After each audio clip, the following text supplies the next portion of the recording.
Buenos días, Ainhoa. ¿Qué tal? ¿Cómo estás? Bien, ¿y tú? Bien. Lo primero que te iba a decir es que la primera pregunta del podcast es un poco por si te quieres presentar y decirnos quién eres y demás. Bueno, pues se me da bastante mal explicarme porque es como un... Explícame sobre ti. No sé, creo que hago bastantes cosas y no sé cómo resumirlas, pero me llamo Ainhoa, soy autista, que bueno, que es un poco por lo que estoy aquí. Y estoy estudiando Ingeniería Informática e Ingeniería Electrónica de Telecomunicaciones. Y como me gusta hacer muchas cosas y hago muchas cosas, pues este verano decidí mira, me voy a poner a hacer divulgación sobre autismo. A ver, yo creo que podemos empezar por el principio y saber cuándo te diagnosticaron o te dijeron eres una persona autista. Me lo diagnosticaron a los 17 años. Empecé a ir al psicólogo a los 15 por depresión y sorprendentemente, porque creo que soy uno de los pocos casos de persona, entre muchas comillas, adulta, porque estoy en ese intervalo a los 17 que es un poco raro donde definirlo, pero aún estaba yendo a infantil de psiquiatras, pero me diagnosticaron por la pública.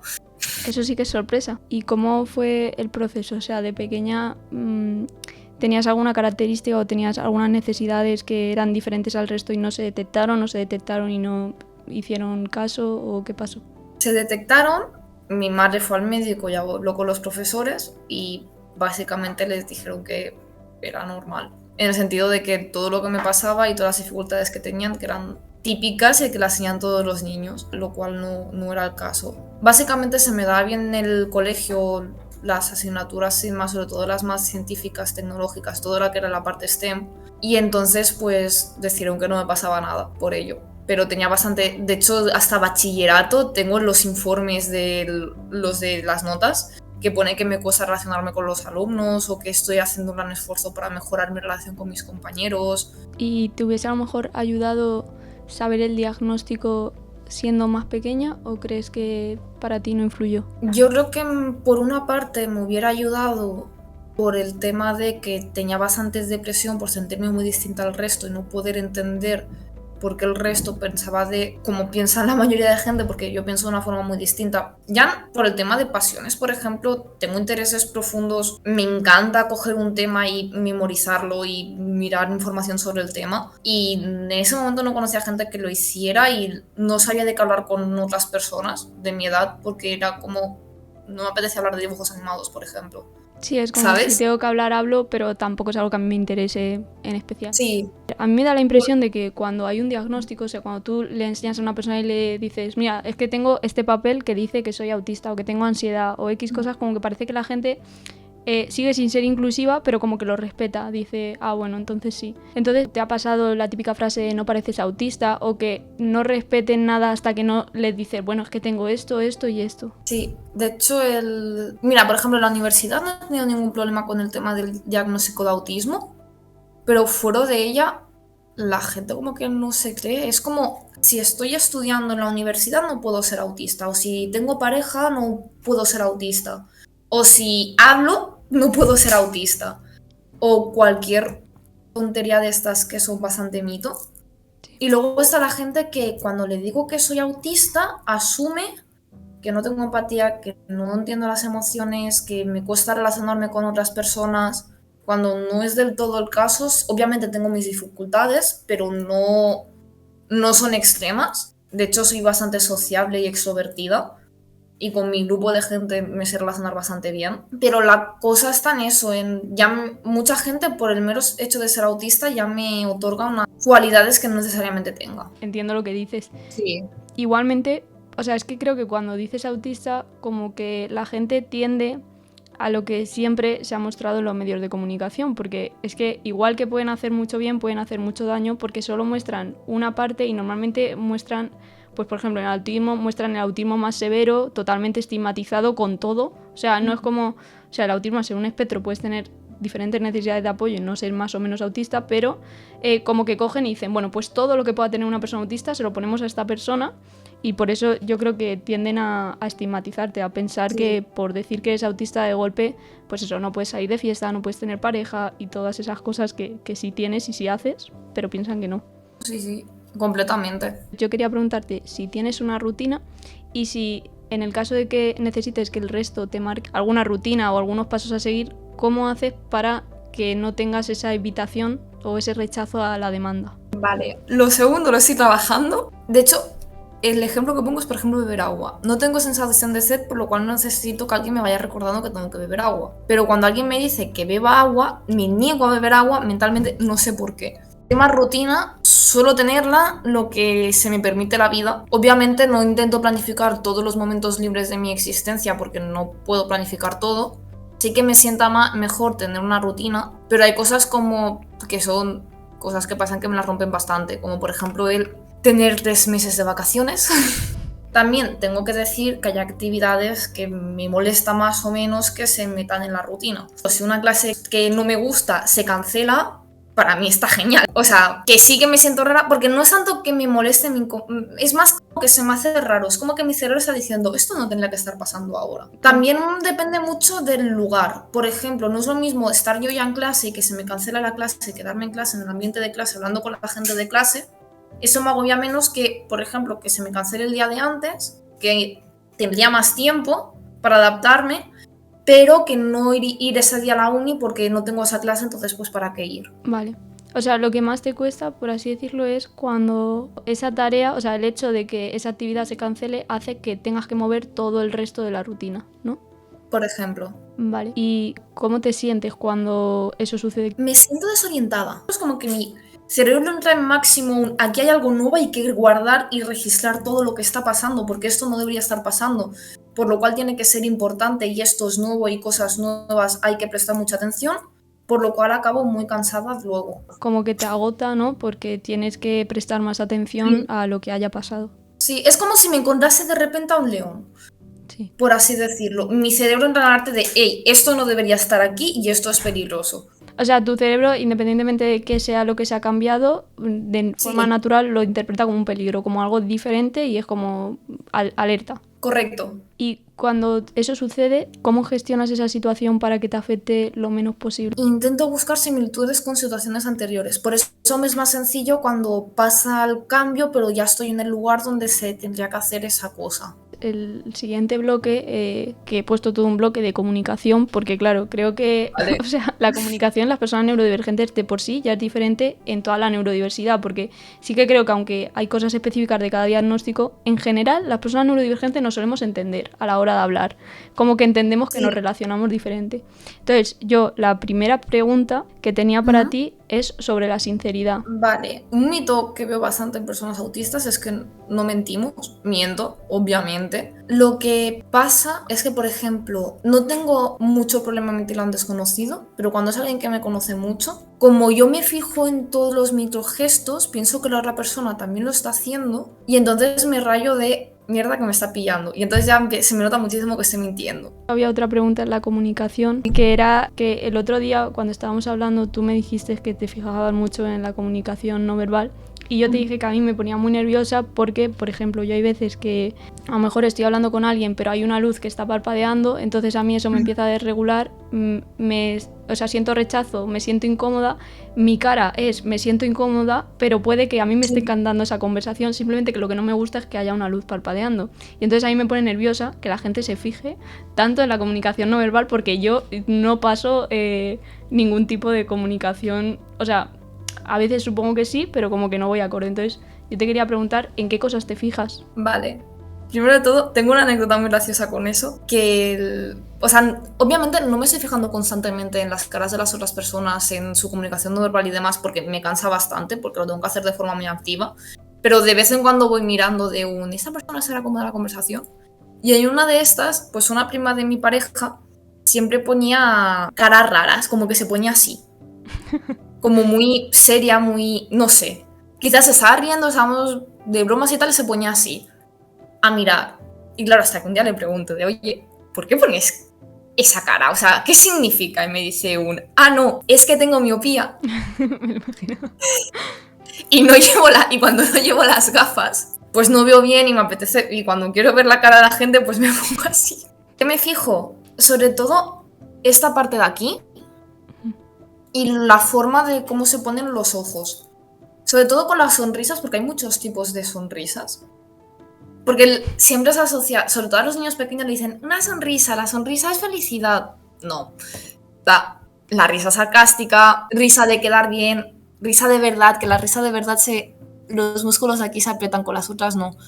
Luego la sonrisa de que estás de broma, la sonrisa de que no sabes qué hacer. La siguiente pregunta es si te es difícil entender el sarcasmo, la ironía, los dobles sentidos. Hay personas a las cuales me es más fácil pillarlo, sobre todo si es una persona que conozco habitualmente y ya me ha expresado algún que otro sarcasmo o ironía, sobre todo cuando es gente que tiene muletillas o personas que levantan una comisura de la boca por cuando lo va a decir de más, eso me es más fácil de pillarlo. Pero hay gente que, no sé, es como que están hablando tal cual y no hacen ningún tipo de entonación ni ninguna cosa para que te des cuenta, que te acabas dando cuenta porque dices, no, lo que está diciendo tiene que ser una broma, no tiene sentido. No puede ser tan tonta esta persona.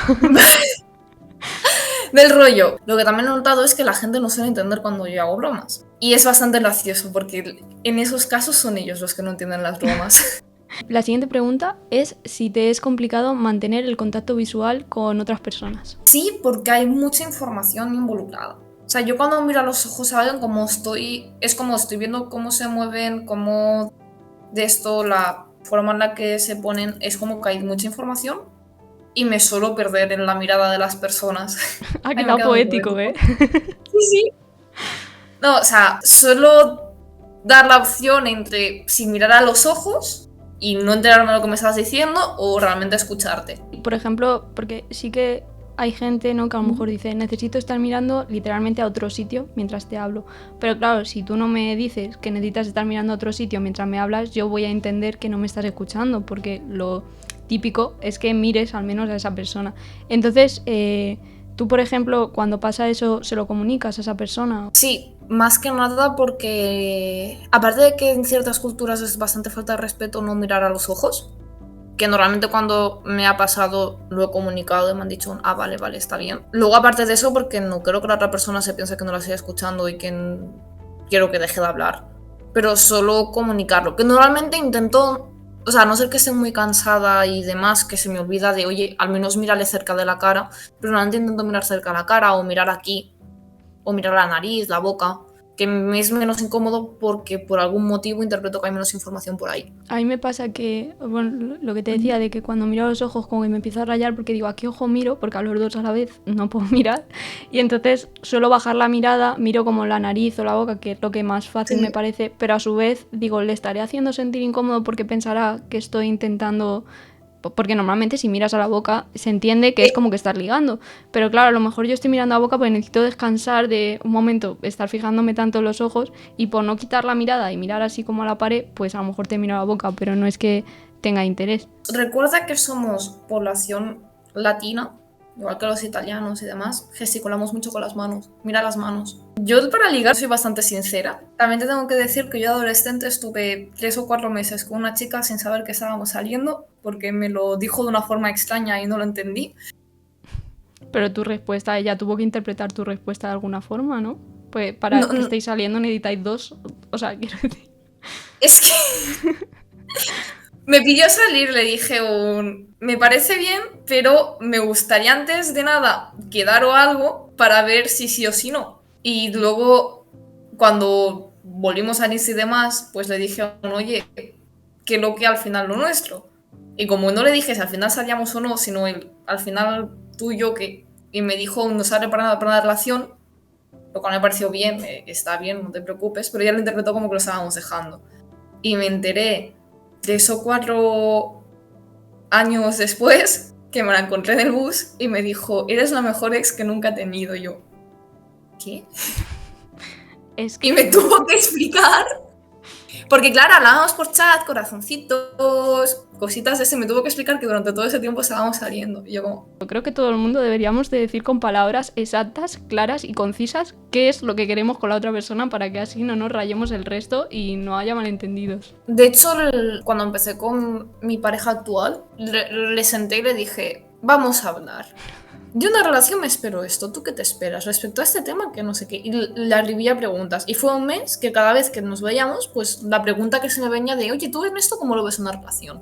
Está bien, porque expresas tus necesidades y él, si le parecen bien, pues estáis juntos. Es que, o sea, Quiero decir, Sí. al final, o sea, es que si tú no comunicas qué es lo que quieres o qué es lo que buscas en una relación, es muy difícil que la otra persona adivine qué es lo que tú buscas, porque es imposible. La otra pregunta, que más o menos la hemos ido hablando, pero es ¿qué tipo de cosas no entiendes de la comunicación neurotípica? ¿Qué cosas como que te descuadran? Tengo casi una serie en mi Instagram de eso, o sea, me descuerdan muchísimas cosas. Por ejemplo, no entiendo el hilo de pensamiento que sigue para contestarme. El ejemplo que pongo es, yo tengo gatas y a veces hablo de mis gatos. Y hay veces que la gente cuando digo algo de mis gatas me habla de el perro de su prima. Para mí el perro de su prima no tiene nada que ver. No estamos hablando de mis gatos, porque ahora estamos hablando del perro de tu prima. Entendería que hablas de tu gato o de tu perro, pero no entiendo qué tiene que ver tu prima en esto.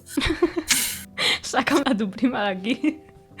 Y luego también el hecho de que cuando yo hablo, para asegurarme que la otra persona ha entendido lo que le he dicho, espero que tenga como una especie de confirmación, en el sentido de, si te hablo de mis gatos, que me digas, ay, qué cucos tus gatos. Por cierto, mi prima tiene un perro que hace esto. Si me dices de golpe, mi prima tiene un perro que hace esto, pues me descoloca bastante. Porque digo, vale, no le apetece hablar de los gatos, no le interesa el tema. ¿Qué tipo de relación de hilos de conversación tiene para ti sentido? O sea, porque en este caso salta porque ya no es individual de la persona. Quiero decir, si te habla de su gato bien, pero si te habla de otra persona y de sus gatos es como no me cuadra. Pero ¿qué tipo de estructura sigues tú más o menos? Si hay algún tipo de estructura para que tengan relación. Que empiece hablando primero de, o sea, que hable un poco de mis gatos y de, ay, qué cuco los gatos, alguna cosa referente a los gatos, y que luego empiece hablando del perro de su prima o de su abuela o de quien sea. Y la gente no suele hilar, sobre todo en grupos grandes. Hablar en grupos es una dinámica que no entiendo. No sé cuándo tengo que hablar, no sé cuándo la otra persona tiene que hablar. Siento que no paro de cortar a todo el mundo, que todo el mundo no me para de cortar a mí y demás. Aunque me he dado cuenta que en grupos grandes lo que acaba pasando es que solamente hablan dos personas y el resto se escucha, lo cual tampoco entiendo. La siguiente pregunta es cómo llevas el tema de la alimentación, rollo preferencia o rechazo por texturas, sabores, etc. Y es que ahora como estoy con cambio de... O sea, me es bastante dinámico. Contra más estresada estoy, menos variedad como. Por ejemplo, no me gustan nada las cosas trituradas. No me gustan las cosas de texturas irregulares. Por ejemplo, si me estoy comiendo algo que es de una textura homogénea y de repente encontrarme un tropezón, también me dan bastantes ganas de vomitar. Luego también suelo ordenar bastante la comida por colores. Colores muy dispares no me gusta que estén en un mismo plato. Lo que hago normalmente es los colores no pegan, salsa de soja o vinagre balsámico. ¿Y también necesitas un orden en el plato o algo, o solo los colores? Depende. Lo que no me gusta es ir variando. Normalmente me como, por ejemplo, la ensalada no me la como junta porque es todo de diferentes texturas. Me la como por separado y sí que si empiezo a comerme una cosa, termino esa cosa y luego termino de comer, a no ser que por algún motivo ese día esté un poco más curioso y me apetezca mezclar un poco de, pues me voy a comer una cucharada de esto y de esto. O sea, si por ejemplo, si tienes una ensalada que tiene lechuga, pepino y zanahoria, te comes primero una cosa, luego otra y luego la otra. No, o sea, no a la vez. Exacto. Vale. Aunque también depende del día. Sí que hay días que digo, venga, voy a comer mezclado. Pero normalmente directamente me lo pongo en platos incluso diferentes. Lo de la textura lo entiendo, que te pueda dar angustia y que a lo mejor mezclando pues digas, esta textura la prefiero menos que esta. Pero por ejemplo con los colores... Es como que mi cerebro deja de interpretarlo como comida. Es como si me tuvieras una hoja con un dibujo de comida, muy realista, muy lo que quieras, pero me dices, cómetelo. Por ejemplo, todas las cosas que tengas en un mismo plato necesitan tener un color parecido o simplemente colores que te parezcan comibles. O sea, verde y rojo son como muy disonantes entre sí, entonces no me apetece comérmelo. Vale. Pero si metemos un marrón o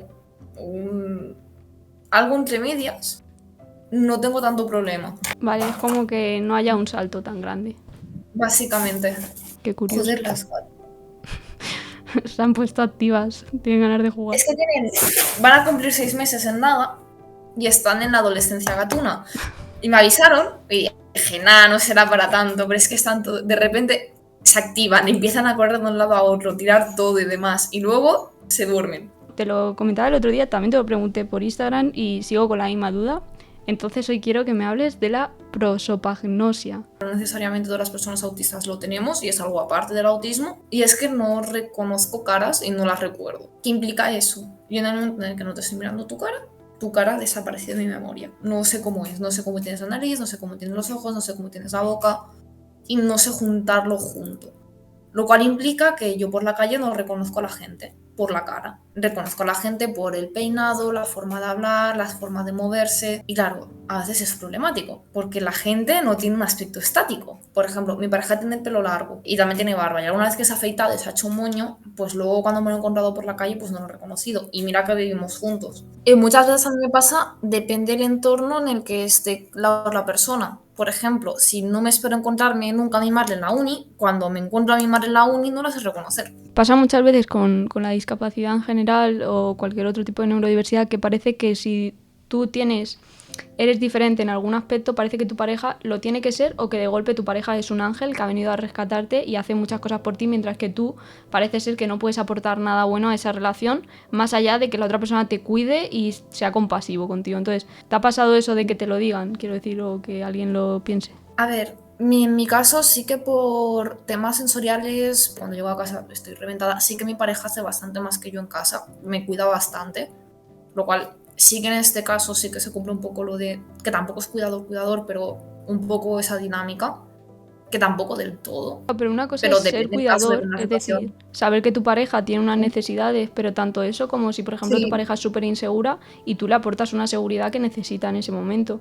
Pero sí, eso es un tipo de cuidado y otra cosa es que de golpe, porque quiero decir, si tu pareja te cuida es porque sabe que tú le estás sí, aportando lo suficiente en otros aspectos como para que sí. él decida hacer eso. Pero es muy distinto al concepto que tienen las personas de que es un cuidador que no recibe nada a cambio.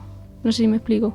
Sí, sí. Por ejemplo, ahora lo que se me viene a la cabeza es el tema social. Yo soy muy sociable, mi pareja no tanto. Y yo le suelo aportar la parte social. Pero también lo que hay mucha gente, porque me enteré de que un amigo que pensaba era cercano y demás, estaba hablando a espaldas de mí, de mi pareja, de que mi pareja era una persona blanda y que debería buscarse una mujer de valor, que no que fuera funcional y Madre mía, de verdad, no hay gente que tenga no sé menos qué. valor que esas personas que se autodenominan personas con valor y que buscan otras personas. Pero ¿tú qué te crees que somos la moneda que cambiamos o qué? Es que no lo entiendo. O sea, Básicamente, no, no, sí.